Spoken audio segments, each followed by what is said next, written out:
கெட்டிமேளம் சீரியலில் அடுத்ததாக என்னெல்லாம் நடக்கலாம் அப்படின்னு ரொம்ப சூப்பரான ஒரு ரிவ்யூ பார்க்கலாம் வாங்க. என்னோட ரிவ்யூ பிடிச்சிருந்தா லைக் பண்ணுங்கள்.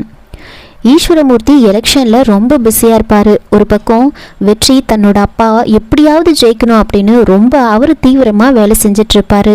ஒரு பக்கம் துளசி அவங்களோட பங்குக்கு தன்னோட மாமனாருக்காக ஓட்டு கேட்டு போகிறாங்க. இப்படி எல்லாருமே ரொம்ப தீவிரமாக எலெக்ஷனுக்காக வேலை செஞ்சிட்ருப்பாங்க. எலெக்ஷன் ரிசல்ட் வருது. ஈஸ்வரமூர்த்தி ஜெயிக்கிறாரு. வீட்டில் இருக்கிற எல்லாருக்குமே ரொம்ப சந்தோஷம். ஈஸ்வரமூர்த்தியால் அதை நம்பவே முடியல. எப்படியோ நாம் ஜெயிச்சிட்டோம் அப்படின்னு ரொம்ப சந்தோஷத்தில் இருப்பார். இன்னொரு பக்கம் அஞ்சலிக்கு மகேஷை பற்றின மொத்த உண்மையும் தெரிஞ்சதுமே அதிர்ச்சி ஆகுறாங்க. அந்த அதிர்ச்சியிலேயே அவங்களுக்கு அபார்ட் ஆகிடுது.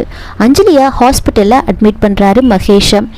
அவங்களுக்கு கான்ஷியஸ் வந்திருக்காது. மகேஷ் அப்படி என்னதான் நடந்துச்சு அப்படின்னு தெரிஞ்சுக்கணுன்றதுக்காக வீட்டுக்கு வந்து ஃபோனை செக் பண்ணி பார்க்க அஞ்சலி பார்த்த விஷயம் அஞ்சலிக்கு எல்லா உண்மையும் தெரிஞ்சிடுச்சு அப்படின்னதுமே அவங்களால அதை ஏற்றுக்கவே முடியல. ஒரு பக்கம் லக்ஷ்மி அஞ்சலியை பற்றியே யோசிச்சுக்கிட்டு இருப்பாங்க. இதனால அஞ்சலியோட நம்பருக்கு கால் பண்ணி பார்த்துக்கிட்டே இருக்காங்க. ஒரு பக்கம் மகேஷ் இதை எப்படி அவாய்ட் பண்ணுறதுன்னு தெரியாமல் யோசிச்சுட்டு இருப்பாரு. உடனே லக்ஷ்மி என்ன பண்ணுறாங்கன்னா மகேஷ்க்கு கால் பண்ணி பேசுகிறாங்க. அப்போ மகேஷ் அஞ்சலி வந்து ஜென்ரல் செக்கப்புக்காக நாங்கள் ஹாஸ்பிட்டலுக்கு வந்திருக்கோம், ஹாஸ்பிட்டலில் தான் இருக்கோம் அப்படின்னு சொல்லி சமாளிக்கிறாங்க. இருந்தாலும் மகேஷ் பேசினதை வச்சு லக்ஷ்மிக்கு ஒரு மாதிரி இருக்கும். லக்ஷ்மி உடனே என்ன பண்ணுறாங்கன்னா நம்ம உடனே அவங்க வீட்டுக்கு போய் பார்த்துட்டு வந்துடலாம் அப்படின்னு லக்ஷ்மி, சிவராமன், முருகன் அப்படின்னு எல்லாருமே மகேஷோட வீட்டுக்கு வராங்க. அஞ்சலியை ஹாஸ்பிட்டலில் விட்டுட்டு மகேஷ் வீட்டுக்கு வந்திருப்பாரு. அப்போ பார்த்து கரெக்டாக லக்ஷ்மி, சிவராமன் எல்லாருமே வீட்டுக்கு வராங்க. அவங்கள பார்த்ததுமே மகேஷ்க்கு பயங்கர ஷாக்கு. என்ன இப்படி திடீர்னு வந்துட்டாங்க, இப்போ அஞ்சலி வீட்டில் இல்லையே, நாம் என்னன்னு சொல்கிறது அப்படின்னு யோசிச்சுட்டு இருக்காரு. லக்ஷ்மி, சிவராமன் வந்து ஆமாம் அஞ்சலி எங்க அப்படின்னு கேட்கும்போது மகேஷ் வந்துட்டு இல்லை அஞ்சலி செக்கப்புக்காக ஹாஸ்பிட்டல் போயிருக்கா அப்படின்னு சொல்லி சமாளிக்கிறாங்க.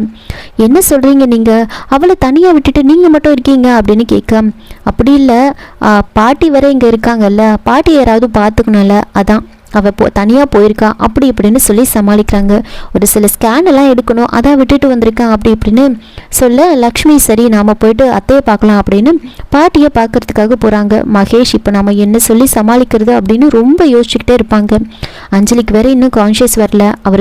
அவளுக்கு வந்து கான்ஷியஸ் வந்துடுச்சுன்னா அவள் நம்மளை பார்த்து என்னெல்லாம் கேள்வி கேட்க போகிறான்னு தெரியல அப்படின்னு ரொம்ப பயந்து போயிருப்பாரு. கொஞ்ச நேரத்தில் மகேஷ் என்ன பண்ணுறாருன்னா நான் ஹாஸ்பிட்டல் போயிட்டு வரேன் அப்படின்னு ஹாஸ்பிட்டலுக்கு கிளம்புறாரு. அங்கே டாக்டர் நேராக வந்து மகேஷை வந்து ரொம்ப கோவமாக வந்து பேசுகிறாங்க. எங்கே போயிட்டீங்க நீங்கள், எதுக்காக நீங்கள் இப்படி தனியாக விட்டுட்டு போகிறீங்க, நான் உங்ககிட்ட எத்தனை முறை சொல்லியிருக்கேன் அவங்களுக்கு அபார்ட் ஆகிருக்கு, அவங்களுக்கு எப்போ வேணாலும் கான்ஷியஸ் வரலாம், நீங்கள் அவங்க பக்கத்தில் இருக்கணும்னு நான் சொன்னேனா இல்லையா அப்படின்னு ரொம்ப கோவமாக பேசுகிறாங்க.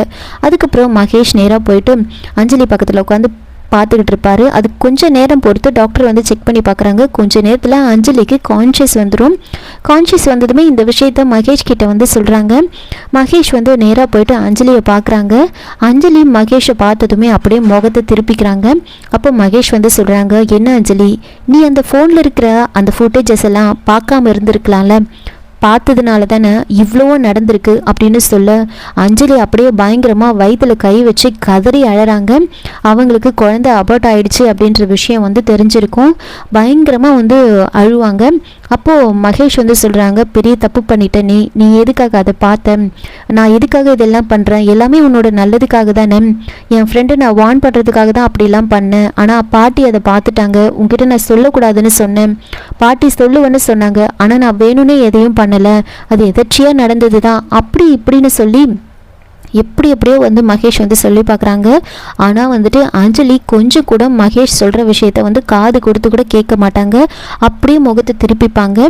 சரி உன் இஷ்டம் போல் இரு, ஆனால் நம்ம வீட்டுக்கு உன்னோட அம்மா அப்பா எல்லாரும் வந்திருக்காங்க, அவங்க உன்னை பற்றி கேட்டுகிட்டே இருக்காங்க, நீ அவங்களுக்கு ஒரு கால் பண்ணி மட்டும் பேசு அப்படின்னு சொல்கிறாங்க.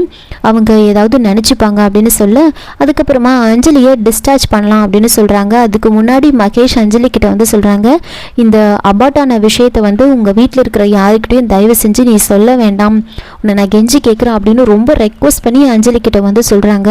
மகேஷ் வந்துட்டு அஞ்சலியும் அதே மாதிரி மெயின்டைன் பண்ணுவாங்கன்னு தான் நினைக்கிறேன்.